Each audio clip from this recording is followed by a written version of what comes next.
So, Punic War #1 went in Carthage, or rather Rome's favor. Carthage is on the back foot. But we are far from done yet. No, there are 3 Punic Wars, and we're about to get to Punic War 2, The Empire Strikes Back, by which I mean Carthage. I mentioned in the last lecture that Hamilcar Barca began to create an empire for Carthage abroad, and in many ways it was a bit of a fiefdom for him and his family. So he began making inroads into the Celtiberians in modern Spain, and by the time we get to the Second Punic War, his son Hannibal and his other son Hasdrubal are in Spain securing Carthaginian control over the area. Carthage has paid back its war debt, it's gotten back on its feet, it's ready to go, when Hannibal lobbies for the support from the Carthaginian Senate to invade Rome. I'm not going to go into this too much because I've got a cool documentary for you guys to watch, so go watch that. It's fantastic. There are elephants in it. But I'm going to fill in a couple of blanks with what happens after the elephants get over the Alps. How does this invasion work out for Hannibal? And how does Rome respond? Spoilers, Rome wins this one, but it's a very near thing.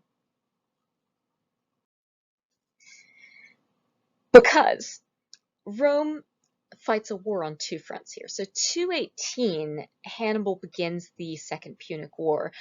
And part of why he picks that time is because Rome's relationship in the Eastern Mediterranean is rapidly deteriorating, especially with Macedon.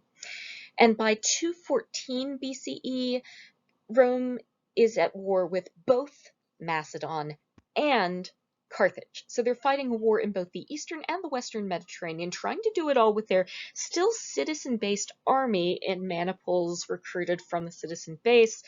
They've got a few allied units helping them, but essentially they're punching very far above their weight class. And it looks pretty bad for them. In fact, it's kind of surprising that they managed to last it through this war. And it's not because they don't make any mistakes. We're about to look at a big one that comes early-ish in the Carthaginian end of this conflict. So here's the world of the Mediterranean when this war breaks out. In red, you can see Carthage and their lands.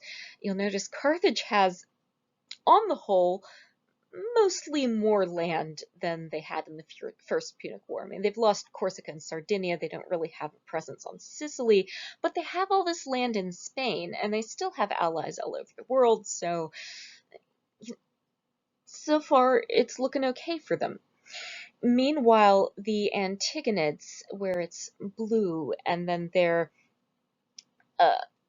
states under their influence, including Corinth, Athens, are involved in the Macedonian resistance against Rome's infiltration. Anything else I want to say about that? No, that's cool. So the First Macedonian War is ongoing and continues past the end of the Punic Wars. Here is a timeline of the Punic Wars. The Punic Wars end after the Macedonian Wars. Yeah, so the Punic War ends in 202 BCE, and that's going up on a little over 15 years that Hannibal is invading Italy, and there are these last few years where Rome makes an expedition at Zama, advancing on Carthage and effectively rolling this battle up. Here we have the marching routes of both Hannibal and Hasdrubal, the major engagements. I'm not going to go through this too much because the documentary gets into it. The slide's mostly here for your reference. One of the things that I want to emphasize, though, is Hannibal's plan isn't just elephants. Hannibal's plan is that he's going to get into Italy and he's going to rally support amongst all of the city-states of Italy who aren't very happy with Rome being in charge. Because as you remember, Rome has kind of recently-ish extended their territory through all of the Italian peninsula.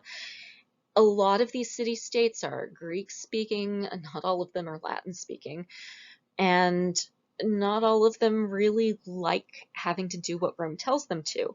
Rome also doesn't offer everyone in Italy equal citizens' rights. That comes later.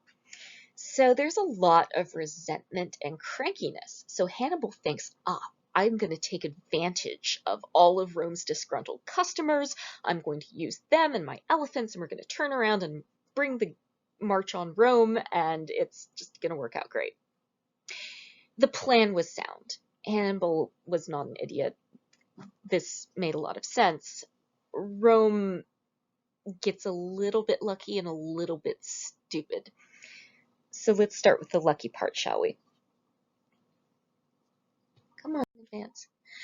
Allow me to introduce you to one of the unsung, well, kind of sung, but not as sung as other heroes of the Second Punic War, Quintus Fabius Maximus Cunctator. The last name is a nickname that he earns from this period in history. So Quintus Fabius was one of the first Roman commanders to resist Hannibal's advance, and he had a unique strategy, which was not engaging. More complicated than that, though. What he would do is he would make sure Hannibal knew where he was going to be, lure Hannibal into chasing him and the Roman army down, and then he'd just not be there by the time Hannibal showed up. So he kept avoiding open engagements.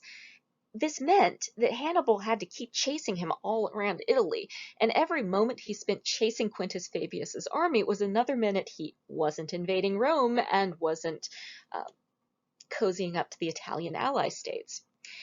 However, if this sounds like a public relations problem for you, if you're not excited by the thought of heroic generals and their refusal to fight, well, Rome wasn't either. Quintus Fabius got in a lot of hot water for this, and there was a pressure on him to engage Hannibal, defeat him in a decisive victory, and get him the heck out of Italy.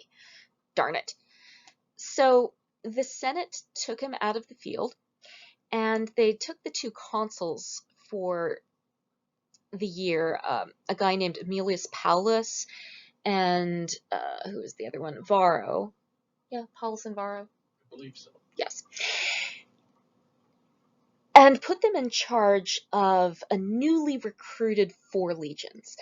Now, these were the freshest recruits Rome could get a hold of, and they needed them because Hannibal had already won several major defeats over the Roman forces that had cost large proportions of the veterans remaining in Italy. And we do mean veterans remaining in Italy. Rome had other veterans, but they're trying to hold down a lot of territory outside of Italy, and this means that their manpower and resources is strained. And it's going to get more strange as the First Macedonian War breaks out. However, these fresh recruits are trained in this intensive boot campy kind of situation, and the 2 consuls, which are a little bit like co-presidents. So imagine if you elected 2 presidents, but they're only in office for a year. And by commander-in-chief, we mean that you're personally responsible for leading the legions. Now, normally one consul would stay home and the other one would go out with the legions. This time, they're both out with the legions. So Rome is deliberately going out to face Hannibal in an open battle under the logic that they're going to face him man to man and they're going to be so badass that they'll defeat Hannibal. And their territory for this battle is the fields of Cannae. So it's the 2nd of August, 216 BCE, and you will notice that these fields are flat, yes? This is very flat. It looks like the Midwest. And not even like the Ohio Midwest. This is very Iowa-esque. When Hannibal saw that the Roman army was preparing to face him on this battlefield, at first he was like, are they really that stupid? Are they gonna... Oh, they're actually doing this. Oh my gosh, they are that stupid. Now, some of you who aren't familiar with the finer points of field command may wonder, well, why is that stupid? Think for a minute about what you can see if you're marching across a flat field. You're not coming down from the high ground where you can look down into the enemy's formations and see where they are. You are looking across a flat plain, and you're marching across a very long flat plain into that enemy line. and the enemy line can rearrange themselves as you're marching forward, which is what ends up happening. So Hannibal, knowing that the Romans are not going to be able to see his final fidget maneuvers, and they're not going to have a good view of his army on the field, and that there isn't a lot of topography for the cavalry to catch him up against either, comes up with this plan. I'm going to start with a spoiler, though. You'll notice that I've titled this slide Dies Atra, which is Latin for a dark day. This is a feature of Rome's culture that is a little relatable. When Rome suffered a particularly glaring military defeat, they would celebrate the anniversary in a way where they would ritually rub their nose in the defeat and remind themselves of why they shouldn't do that again. It's not a bad idea, actually. Having a holiday every year where you're like, oh, that was stupid, let's not do that. A little bit like Pearl Harbor Day. Maybe a bit 9/11 too. It's these moments where we reflect on our national security failures and why not to do the thing again. Rome does this as well. They call it a Black Day, but they make it so that you can't do business on that day. Contracts made on that day aren't legal. You can't get married on a dark day. It's a death anniversary. It's just struck with a mark on the calendar because it's, ill-omened, as it were. Yes, it is Paullus and Varro, and spoilers, they die. Both of the consuls die. So not only does Rome lose this battle, but their co-presidents die in the battle. So Rome is left without any presidents and a lot of dead Romans. So let's look at how Hannibal managed this. What did Hannibal mean when he said, "Are you really this stupid?" So the date on this map is wrong, so ignore the date, but it's a nicely drawn version of the lines. Now, there have been some modifications. If you're not showing the quincunx formation, this is a maniple battle, so you would have had maniples staggered in this kind of configuration. And that's going to be important. And even the triarii in this battle are not as old and veteran and grizzled and well armed as normal triarii, because remember, these are raw recruits, right? So these folks haven't had a lot, or some of them any battle experience. The officers are also inexperienced. Military historians sometimes refer to battles led by the consuls as amateur hour, because these were career politicians who didn't necessarily have a lot of field experience. So imagine a career politician without field experience leading a battle on the ground, and then when you're done recoiling in horror, you'll begin to understand the chain of very bad decisions involved in this military defeat. So you'll notice that what Hannibal has done is he's staggered his units in a kind of reversed bow formation. It's kind of like an V shape, where he's got an infantry line at the front sweeping back, and then on the sides he has his Spanish and Gallic cavalry here along the riverside, coming to take out the Roman cavalry. There's also a small Roman camp right there, so they're going to cut off the Romans at the flank on the river. And then the crack cavalry, the Numidian cavalry, is going up against Rome's allied cavalry. So because Rome's cavalry units weren't large and they weren't the best, they would recruit their allies to come in and be their cavalry. At this point, I can't remember exactly who they have doing this in this period because, well, I don't want to spoil this, but just notice the Numidian cavalry. See them? They're right there, being badass. So what they do is they block the Roman cavalry and they hold up the line long enough for the Spanish and Gaulish cavalry to flank and surround the back end of the Roman lines. Now, meanwhile, Hannibal's army begins retreating at the center, so they fake like they're already beginning to give way to the Roman advance. And the inexperienced hastati in that first line see the Carthaginians retreating, and they get excited. They're like, oh my god, it's already working, we're winning, oh my god, awesome, go get them! So they run into this perceived weak point in the center of the line, not noticing that on the right and on their left, the heavy African infantry is not retreating. It's a tactical retreat. So the hostati go forward, and then the principes, who are also poorly trained, they see the hostati getting ahead of them, and then they start running into the gap. The triarii, meanwhile, try to hold on, but they also end up getting into the action, especially as the cavalry begins to press them from behind this way. So let's look at phase 2 of this battle.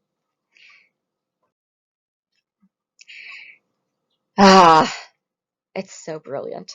So Hannibal's lines, far from retreating, form a crescent shape around the Romans, who are now rushing into what they think is a weak point in the Carthaginian line, only to find themselves caught in a logjam. The African infantry advances in a flanking maneuver on either side of the Roman formation. The cavalry attacks them from behind. Another squadron of the Numidian cavalry chases the Roman cavalry off. And this pushes the Romans even farther into this semicircular formation. The maniples cannot expand. They can't move past each other. So the maniples are efficiently jammed. And Rome neither has functioning maniples nor a functioning shield wall line. They panic. They realize they're trapped, and they realize it too late because they're on flat ground. They can't see this happening in time to stop playing into it, because it looks like it's a retreat until, oh no, it's not. And the inexperienced troops don't know to keep like checking side, side, side, side. And it's hard to do that anyway. So the Romans are just obliterated. The losses are massive, and not just Roman infantry people, but the horses as well, and the Roman cavalry, and their officer corps, and their co-presidents. All of the wealthy families in Rome would have lost at least one, if not several, people in this battle. It's very difficult to understate how damaging this defeat was. Not just damaging from a loss of life perspective, but also damaging psychologically. Yes, this is a very public, very egregious defeat. And Hannibal is trying to get Rome's allies to turn around, support Hannibal, and bite Rome. This is a great way to accomplish that. So when Hannibal asked, "Are they really that stupid?" This is stupid. Which is why the consul elected the next year was Quintus Fabius Maximus Cunctator. That nickname I told you about last time, it means the procrastinator in English. And at first they give him the name procrastinator as a mark of shame. They're like, oh my God, will you ever fight a battle with Hannibal? What are you going to do? Just keep retreating all over Italy? And then after this, he's like, yeah, that's my platform, actually. I am the procrastinator. Because look what happens when we engage Hannibal in a stupid time and a stupid place, rather than waiting around for him to get exhausted, look silly, and all of his elephants to die. We get Cannae. We lose our entire army and our consuls, and it's stupid. So listen to me now, yes. And Rome's like, okay. So at this point, Quintus Fabius's nickname sticks, and it becomes a rallying cry. This is the official policy in Italy for keeping Hannibal busy while other plots were underway. Allow me to introduce you to Publius Cornelius Scipio Africanus. So he lives from 236 to 183, and he sets off after Cannae, several years in fact, from Italy, and he sails from the major ports, bypassing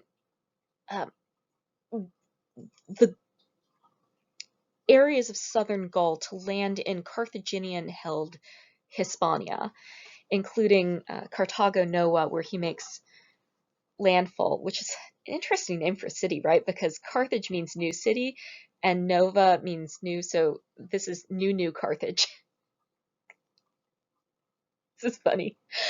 Yeah, so he makes landfall in Spain, and then he begins to systematically defeat Hannibal's Spanish allies, but also he makes a point of, when he lands in a city, he's like, hey, I'm not going to enslave all of you, and I'm going to avoid humiliating your leaders. You know what? I'm going to be a better boss than Hannibal and his family.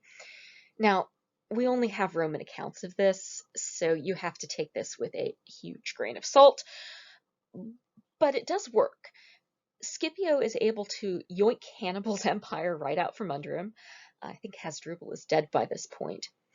And so Hannibal, undermined in his core territory in Spain, on the run in Italy, is forced to go back to North Africa because Rome prepares, under the leadership of Scipio, to sail to North Africa and make a direct assault on Carthage, which is what they do next. Scipio marching on Carthage is facing a much weakened Carthaginian army, and Carthage didn't have near the kind of financial resources they had in Punic War #1, due in part to having paid all of the reparations from Punic War I. They've also lost a lot of their allies and social capital in their failed invasion of Italy. So as Scipio prepares to face off against Hannibal, Rome has a real chance of winning this, but they're still on Carthaginian home territory. Hannibal still has a full army with plenty of backup elephants because he's back in Africa. He can get more, so he's got more elephants at this point. And this brings us to that formation we saw earlier where the elephants are at the front, the cavalry on the wings, Hannibal's men lined up in their phalanxes, ready to go. Then Scipio wins a diplomatic victory.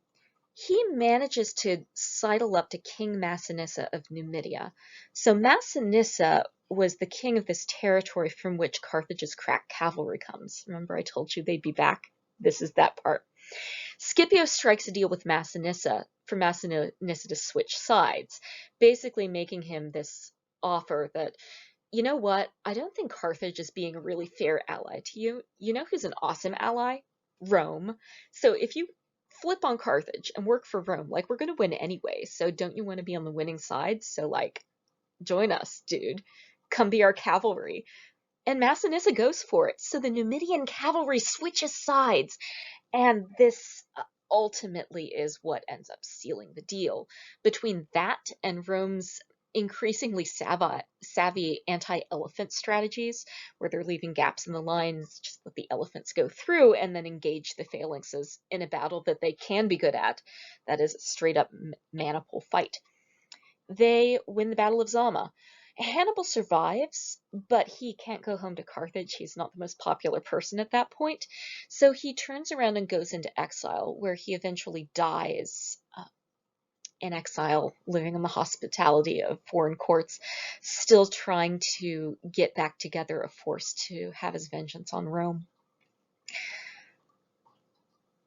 There are a lot of things that are sad about this victory to me, and that's one of them. But it also goes to show that one military genius does not a war make.